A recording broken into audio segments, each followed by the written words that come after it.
Ever wondered how your body manages to keep itself clean on a cellular level? The answer is a fascinating process known as autophagy. Now don't let this scientific term intimidate you. It's simply a Greek word that means self-eating, and it's exactly what our cells do to stay healthy and function optimally. Let's break it down a bit more. Autophagy is an amazing mechanism. It essentially consumes the junk in your body and converts it into something useful. This junk is made up of broken, useless proteins that cause inflammation. Moreover, it aids in the removal of viruses and infections. Autophagy functions similarly to the body's anti-aging cleansing system. It does more than just clean up though, it also supplies the raw materials needed to create new cells and fuel when needed. But wait, there's more. Autophagy doesn't just stop at cleaning up cellular debris, it also plays a crucial role in removing pathogens and viral antigens. Think of it as a cellular security guard that's always on the lookout for harmful invaders. When it spots one, it springs into action, neutralizing the threat and maintaining the cell's integrity. So, in essence, autophagy is an internal recycling system that's always at work, keeping our cells healthy and functioning optimally. It's like having a microscopic janitorial staff working around the clock to keep things tidy and efficient. But here's where it gets even more interesting.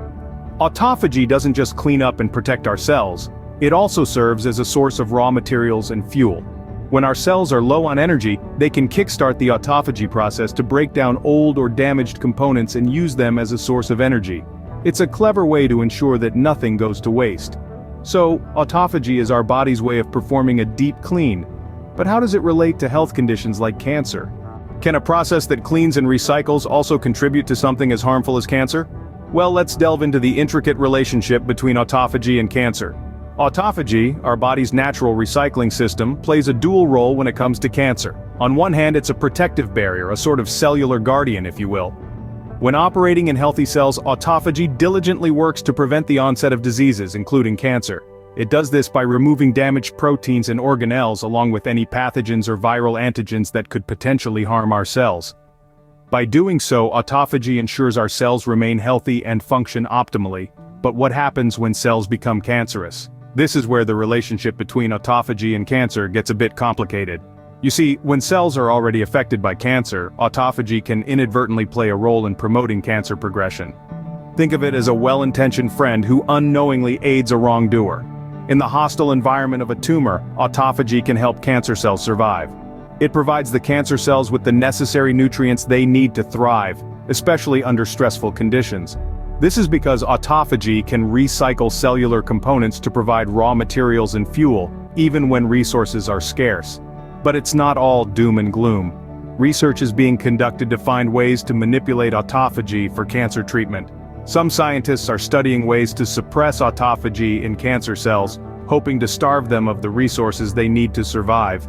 Others are looking at ways to enhance autophagy, to push the cancer cells into overdrive and cause them to self-destruct. While the link between autophagy and cancer is complex, there are ways we can influence this process to our advantage. As we continue to understand this relationship, we can develop more effective strategies to prevent and treat cancer.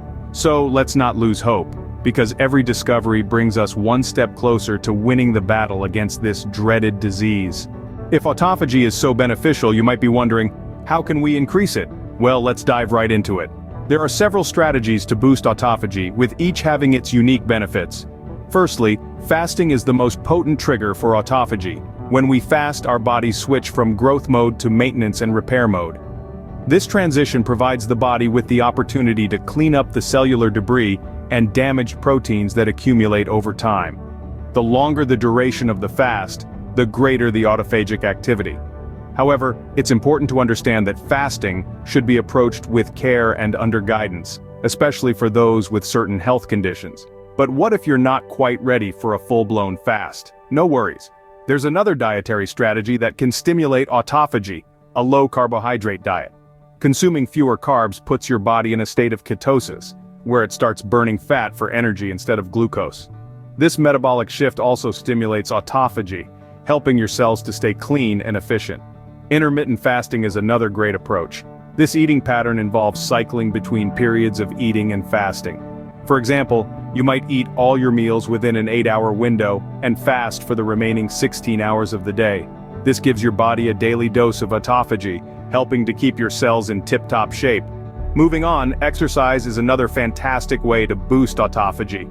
When you exercise, your muscles undergo stress, and to cope with this stress, autophagy is activated. It helps to remove damaged proteins and organelles in muscle cells, promoting muscle health and function. So, whether it's a brisk walk, a bike ride, or a heavy lifting session, getting active can help trigger this cellular cleanup process. Now, reducing your intake of carbohydrates and proteins can also stimulate autophagy. When these nutrients are scarce, your cells switch into survival mode, activating autophagy to recycle any available cellular components for energy and essential functions. But remember, it's about balance. While reducing these nutrients can activate autophagy, they're still crucial for various bodily functions, so it's not about elimination but moderation. Lastly, consuming specific phytonutrients can also aid in boosting autophagy. These plant-derived compounds are found in foods like turmeric, ginger, and green tea. For instance, curcumin in turmeric and epigallocatechin gallate in green tea have been shown to activate autophagy, so incorporating these foods into your diet can provide an extra autophagy boost. In summary, boosting autophagy. It's about incorporating a mix of dietary strategies like fasting, low-carb diets, and intermittent fasting, along with regular exercise and balanced nutrition. And don't forget those phytonutrients. They're like the cherry on top of your autophagy-boosting plan. As we wrap up this discussion, it's worth mentioning that while boosting autophagy has numerous health benefits, it's not a one-size-fits-all approach. It's crucial to listen to your body and adapt these strategies to suit your individual needs and circumstances. Increasing autophagy can be a powerful tool for health, but it's also essential to understand what can inhibit this process. So stay tuned as we explore autophagy inhibitors in the next scene. Just as there are ways to boost autophagy, there are also factors that can inhibit this process. Let's dive into it. Dietary choices significantly influence autophagy. A high intake of sugar and proteins can inhibit autophagy, as our bodies utilize these nutrients as immediate energy sources. High consumption leads to energy surplus, diverting resources away from autophagy. In contrast, energy depletion is essential to trigger autophagy. When our bodies identify a nutrient shortage, they initiate autophagy, breaking down damaged cells and proteins. Striking a balance is essential. While limiting sugar and protein intake is important for autophagy, these nutrients are also vital. Proteins build our cells, and sugars provide energy. The takeaway? Balance is key. A balanced diet combined with regular exercise and rest can maintain healthy autophagy levels. It's not about depriving ourselves, but creating an environment where autophagy can naturally thrive. Remember, autophagy an on and off switch, but a process influenced by diet and lifestyle. The goal isn't constant autophagy, but efficient functionality when needed. Understanding autophagy, how to increase it and what inhibits it, can empower us to take control of our health at a cellular level. If you found this video helpful and informative, please give us a thumbs up. Your interaction helps us continue to produce content like this. If you're interested in learning more about autophagy and other health-related topics, make sure to subscribe to our channel. We regularly post videos exploring various aspects of health and wellness, providing you with the knowledge to make informed decisions about your health.